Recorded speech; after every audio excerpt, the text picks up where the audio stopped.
नमस्कार दोस्तों। कैसे हो सभी। आ जाओ कक्षा के अंदर। और आज जो प्रश्न है भक्तिकाल के कुछ महत्वपूर्ण प्रश्न लेकर आए हैं। इससे पहले भक्तिकाल की 8 क्लासें हो चुकी है दोस्तों।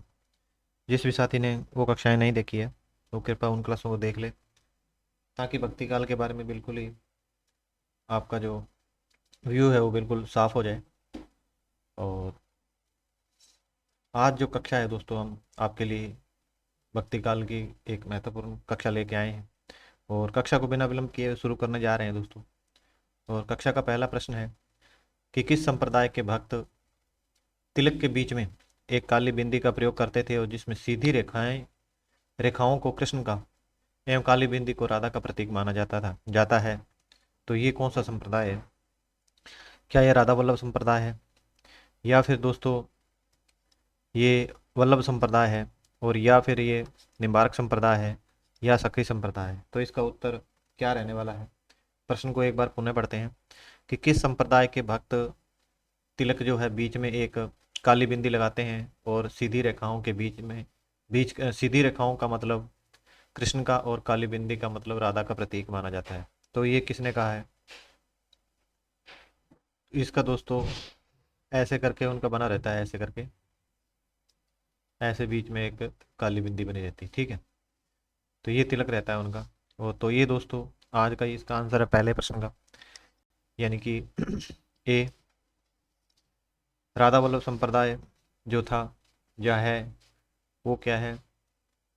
एक माथे में तिलक लगाते हैं, तिलक के बीच में एक काली बिंदी का प्रयोग करते हैं, जिसमें क्या सीधी रेखाओं का मतलब क्या है? भगवान कृष्ण है, और काली बिंदी का मतलब क्या है?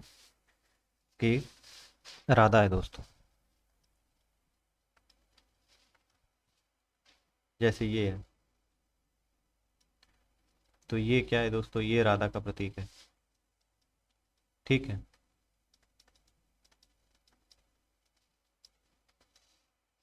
और जो ये रेखाएं हैं काली, ये लंबी रेखाएं, ये क्या है दोस्तों? ये कृष्ण का प्रतीक है।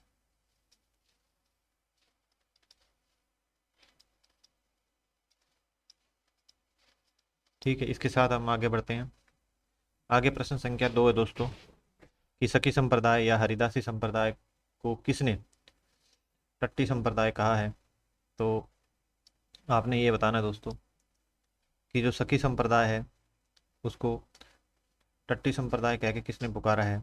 आचार्य शुक्ल, या दोस्तों मिश्र बंधुओं ने, या ग्रियर्सन ने, या दोस्तों शिव सिंह सेंगर ने? तो दोस्तों सखी संप्रदाय को कहने वाले ये जो प्रवर्तक हैं वो है दोस्तों मिश्र बंधु।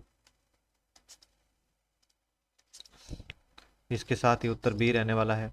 और आगे बढ़ते हैं प्रश्न संख्या 3 पे चलते हैं दोस्तों। प्रश्न संख्या 3 आपकी स्क्रीन के ऊपर है कि निम्न में से असुमेलित, आपने असुमेलित छांटना है दोस्तों, कौन सा है? द्वैतवाद क्या मध्वाचार्य ठीक है? अद्वैत शंकराचार्य ठीक है? द्वैताद्वैतवाद ये निम्बार्काचार्य, शुद्धाद्वैतवाद रामानुजाचार्य। तो दोस्तों इसमें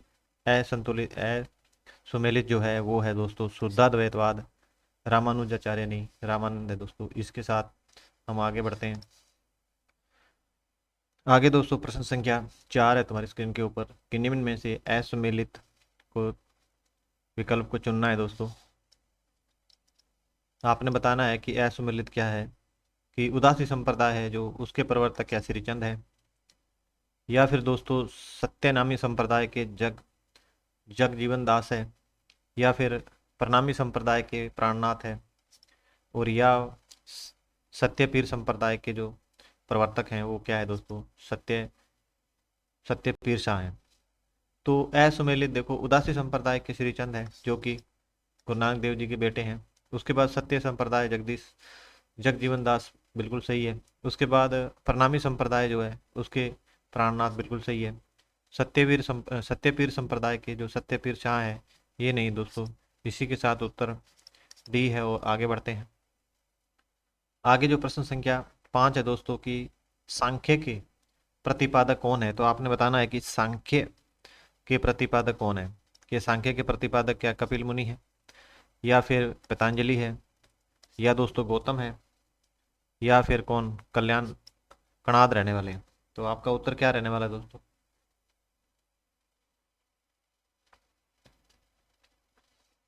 तो दोस्तों शाक्य संप्रदाय के जो प्रवर्तक हैं या प्रतिपादक हैं वो है दोस्तों कपिल। इसके साथ उत्तर रहने वाला है ए। और हम अगले प्रश्न पे चलते हैं।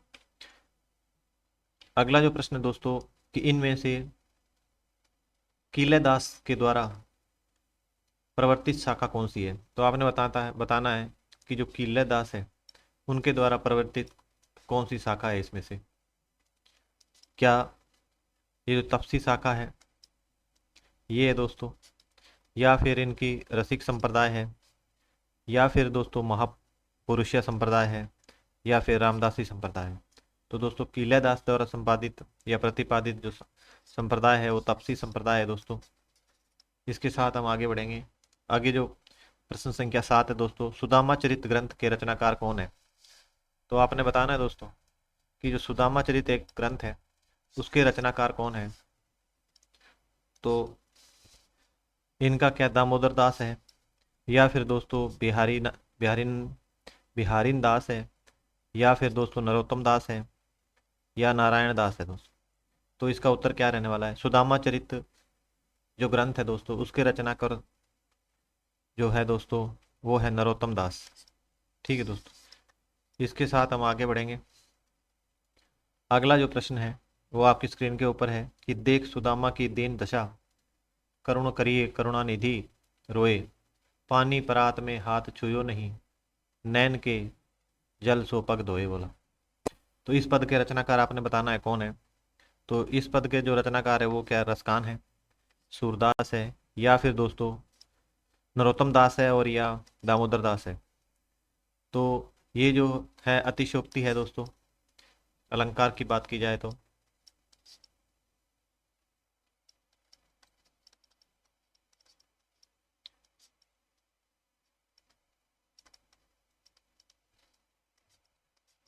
और देख सुदामा की दीन दशा, करुणा करके करुणा निधि रोए, पानी परात को हाथ नहीं छुयो, छुयो नहीं नैन नैन के जल से पग धोए। तो इसमें अतिशोक्ति अलंकार है कि देख के सुदामा, भगवान कृष्ण ने सुदामा की हालत को देख कर, उनकी जो दरिद्र हालत थी उसको देखकर करुणा निधि क्या है रोने लग पड़े, है ना।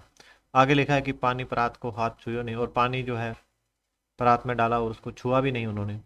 आगे लिखा है कि नैने ही के जल से जल सो पग धोए, क्योंकि नैनों के जो आंसू थे उसी से ही भगवान ने सुदामा के जो है पैर धोए दोस्तों। इसका उत्तर रहने वाला नरोत्तम दास। और हम इसी के साथ आगे बढ़ेंगे दोस्तों।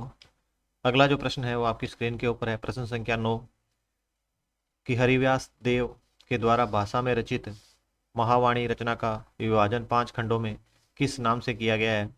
तो आपने बताना है दोस्तों कि जो हरिव्यास देव के द्वारा रचित भाषा में रचित महावाणी जो रचना है दोस्तों उसके 5 खंड किस हिसाब से बनाए गए हैं। क्या उनको सुख कहा गया है, या दोस्तों समय कहा गया है, या फिर तरंग कहा गया है, या फिर दोस्तों सरक कहा गया है? तो इसका जो उत्तर है दोस्तों वो रहने वाला है ए, यानी कि हरिव्यास देव ने जो उनके द्वारा भाषा में रचित महावाणी रचना का विभाजन 5 खंडों में क्या है, सुख में किया है दोस्तों।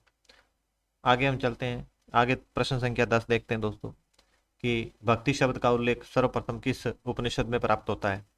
तो आपने बताना है दोस्तों जो भक्ति शब्द है उसका जो उल्लेख है वो सबसे पहले किस उपनिषद में मिलता है दोस्तों?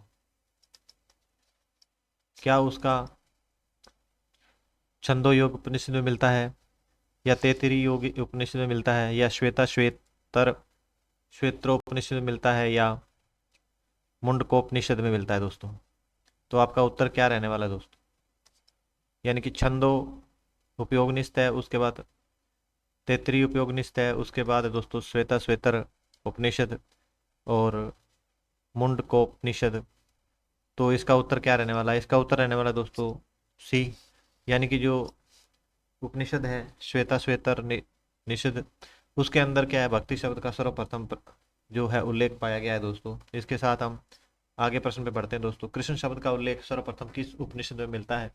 तो आपने बताना है दोस्तों कि जो कृष्ण शब्द है उसका उल्लेख सर्वप्रथम किस ग्रंथ में पाया जाता है या किस उपनिषद में पाया जाता है? छंदो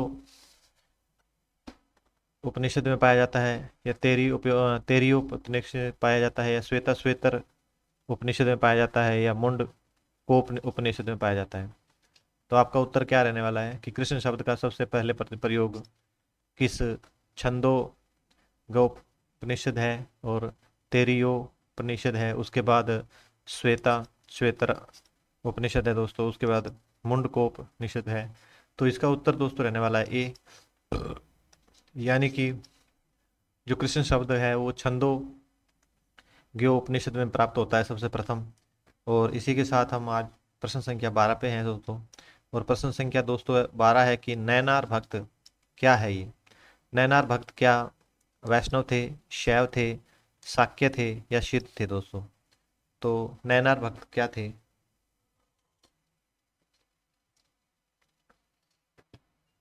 तो दोस्तों नैनार भगत जो थे वो शैव थे। इसके साथ हम आगे बढ़ेंगे। और आगे जो प्रश्न संख्या 13 है कि भक्ति साहित्य को अरबों की देन किसने माना है? तो आपने बताना है दोस्तों कि भक्ति साहित्य को अरबों की देन किसने माना है? ग्रियर्सन तो मानते हैं कि भक्ति जो है वो एक बिजली की तरह चमकने वाली एक साहित्य है दोस्तों, बिजली की तरह अचानक आने वाला साहित्य है। ठीक है, पर तो इसका ग्रियर्सन तो हो नहीं सकता है। उसके बाद डॉक्टर ताराचंद है दोस्तों, या आचार्य शुक्ल है, या आचार्य हजारी प्रसाद द्विवेदी है। तो भक्ति साहित्य का अरबों की देन जो दोस्तों वो डॉक्टर ताराचंद मानते हैं। इसके साथ हम अगले प्रश्न पे चलेंगे। आगे जो प्रश्न है दोस्तों वो है 14, आलवार किस भाषा का शब्द है? तो आपने बताना है क्या आलवार किस भाषा का शब्द है। तो आलवार क्या तमिल भाषा का शब्द है, या दोस्तों तेलुगु भाषा का शब्द है, या ये कन्नड़ भाषा का शब्द है, या मलयालम का है? तो आलवार शब्द है जो दोस्तों वो है तमिल भाषा का शब्द, क्योंकि आलवार भक्त जो है जो सबसे पहले दक्षिण में आए और तमिल भाषा से संपर्क संबंध रखते हैं। आज भी इनके ग्रंथ जो है वो तमिल भाषा में है दोस्तों। इसके साथ उत्तर जो है ए रहने वाला है।